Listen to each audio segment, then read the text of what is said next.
গত কয়েকদিন থেকে ক্যাবিনেট মন্ত্রী অগ্নিমিত্রা পালের একটি ভিডিও প্রচণ্ড পরিমাণে ভাইরাল হচ্ছে। সেই ভিডিওতে দেখা যাচ্ছে ফুটপাতে একজন মহিলা দুধ গরম করছিল, তাকে সেখান থেকে সরানো হচ্ছে ফুটপাত পরিষ্কার করার জন্য। সেই বিষয়কে কেন্দ্র করে ইতিমধ্যে পশ্চিমবঙ্গের রাজনীতিতে গরম হাওয়া বইতে শুরু করেছে। বিরোধীদের উল্টোপাল্টা প্রশ্নের মুখে পড়ছে ক্যাবিনেট মন্ত্রী অগ্নিমিত্রা পাল। এক একজন বিরোধী নেতা এক এক রকমভাবে সেই ভিডিওর প্রতি বক্তব্য রাখছেন।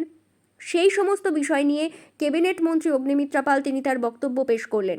কি বলছেন ক্যাবিনেট মন্ত্রী অগ্নিমিত্রা পাল, বিস্তারিত শোনাবো আপনাদের। এই ভিডিওটি যারা দেখছেন ভিডিওটি শেয়ার করবেন, চ্যানেলটি লাইক করবেন আর সাবস্ক্রাইব করবেন। আই লাভ মাই ইন্ডিয়া, মেরা ভারত মহান। কলকাতা থেকে আজিমুদ্দিন শেখের রিপোর্ট, আখেরিগঞ্জ নিউজ। নমস্কার। গতকাল সারাদিন বিরোধীদের অনেক কান্নাকাটি শুনলাম ফ্রি স্কুল স্ট্রিট পেভমেন্টের ফুটপাতে দুধ গরম করা নিয়ে, কিন্তু কেউ এক বাটি দুধ নিয়ে এগিয়ে যায়নি এই পরিবারের কাছে। সবাই রাজনীতির আগুনে রুটি সেকেছে।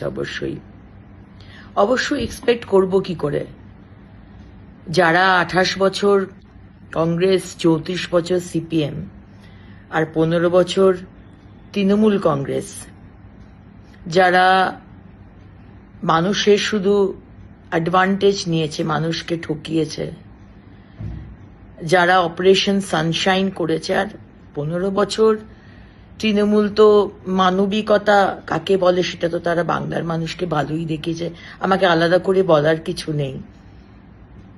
যারা পয়সা নিয়ে ফুটপাতে হকার বসিয়েছে আর সারা কলকাতা, সারা বাংলাকে শেষ করে রেখে দিয়েছে, ছত্রে ছত্রে দুর্নীতি করেছে, এমন কোনো সেকশন নেই যেখানে দুর্নীতি হয়নি। আজকে তাদের কাছ থেকে অন্তত আমাদের মানবিকতা কাকে বলে শিখতে হবে না।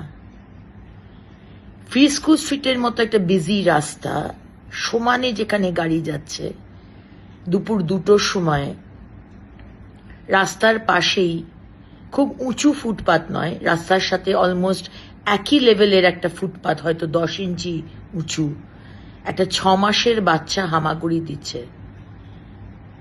তার আশেপাশে খুব একটা অভিভাবক কেউ ছিল না, বাচ্চা একাই হামাগুড়ি দিচ্ছে, দূরে দূরে তার মা ঠাকুমা।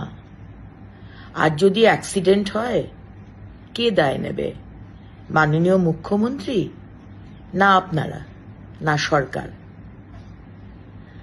আজকে ওই ফুটপাতের মধ্যে কেরোসিন স্টোভে 1 গামলা দুধ জাল দেওয়া হচ্ছে। 1 গামলা দুধ ওই 6 মাসে বাচ্চা খাবে?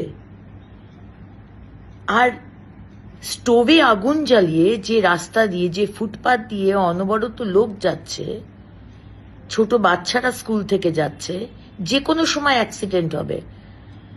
আর যদি অ্যাক্সিডেন্ট হয় কে দায় নেবে? ইউডিএমএ দপ্তর, নগর উন্নয়ন দপ্তর, পুলিশ, সরকার, না আপনারা? আজকে মানবিকতার কথা বলা হয়েছে, আমরা মানবিক, আপনাদের থেকে মানবিকতা শিখতে হবে না। এই ঘটনার 5 দিন আগে আমাদের সমস্ত চেম্বার্সদের সাথে মিটিং হয়েছে, খবর নিয়ে নিতে পারেন, যেখানে স্লাম ডেভেলপমেন্ট, স্লাম রিহ্যাবিলিটেশন বলে একটি প্রোগ্রাম আছে। 5টা টাওয়ার যদি ইকোনমিক উইকার সেকশনের জন্য তৈরি করেন, ফ্রিতে দেন, তাহলে 5টা যারা যে টাওয়ার বিক্রি করতে পারবেন, যে ফ্ল্যাট বিক্রি করতে পারবেন, সেইটা করে সরকার জমি দেবে, এরকম একটি প্রোগ্রাম, সেটার বিষয়ে আমরা আলোচনা করেছি। কারণ আমরা স্লাম রিলোকেট করতে চাই। এই পরিবারকে আগেও বলা হয়েছে, আপনারা নিজের বাড়িতে চলে যান, হোমে থাকুন। এই ক্যামেরাতেই তো মহিলা বলছেন আমাকে, আমি ধাপাতে থাকি।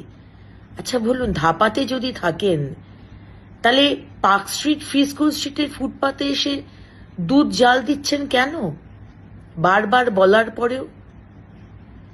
এই মহিলার ছেলে সামনের কর্ণানী ম্যানশনে কাজ করত, সেখান থেকে চুরি করার দায় তাকে ছাড়িয়ে দেওয়া হয়।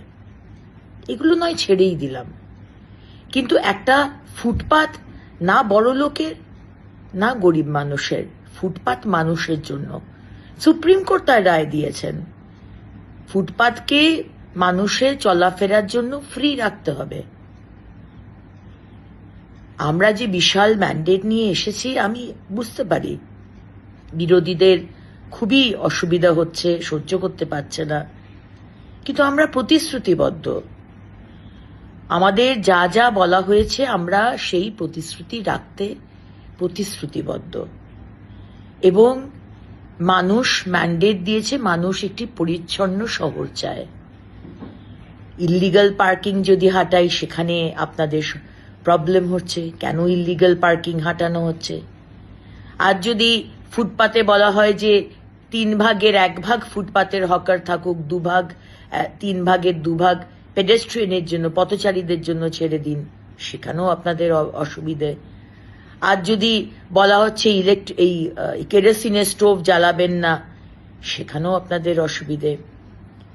কর্মসংস্থানের কথা হচ্ছে, বিনিয়োগের কথা হচ্ছে। প্রথমে তো দর্শনধারী, পরে গুণ বিচারী।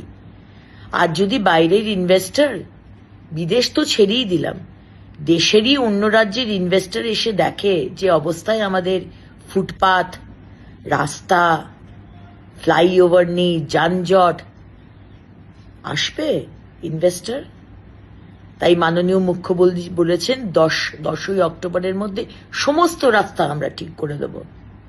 আজ ড্রেন পরিষ্কার করা হচ্ছে, আজকে কথায় কথায় ওয়াটার লগিং। আপনারা কি করেছেন?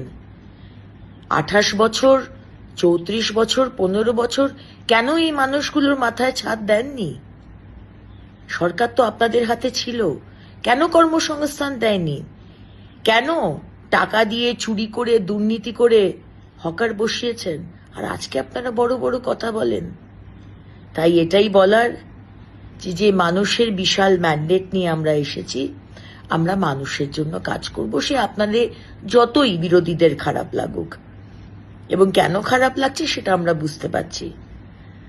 মানুষ, ইল্লিগাল পার্কিং থাকবে না, ফুটপাত পরিষ্কার পরিচ্ছন্ন থাকবে, মানুষ ইজিলি চলাফেরা করবে, স্লামদের জন্য আলাদা অ্যাপার্টমেন্ট হবে, আলাদা বাসস্থান হবে, প্রধানমন্ত্রীর আবাস যোজনা গ্রামীণ এবং আরবান আছে, সেখানে ব্যবস্থা করা হবে, স্লাম রিহ্যাবিলিটেশন স্কিম যেটা আছে তার মধ্যে ব্যবস্থা করা হবে, ইনভেস্টমেন্ট আসবে, ল্যান্ড পলিসিও হবে, আর ইজ অফ ডুইং বিজনেসও হবে। কিন্তু প্রথমে শহরটাকে, কলকাতা পশ্চিমবঙ্গের মুখ, জানলা, সেটাকে সুন্দর করতে হবে। আমাদের সবাইকে ডিসিপ্লিন হতে হবে, সবাইকে। একা একটা সরকারের পক্ষে সম্ভব নয়। আর বিরোধীরা, আপনারা কোনোদিন কাউকে, যে দলে ছিলেন, অন্য দলরা কোনোদিন কাউকে কাজ করতে দেননি, শুধু বিরোধিতাই করে গেছেন।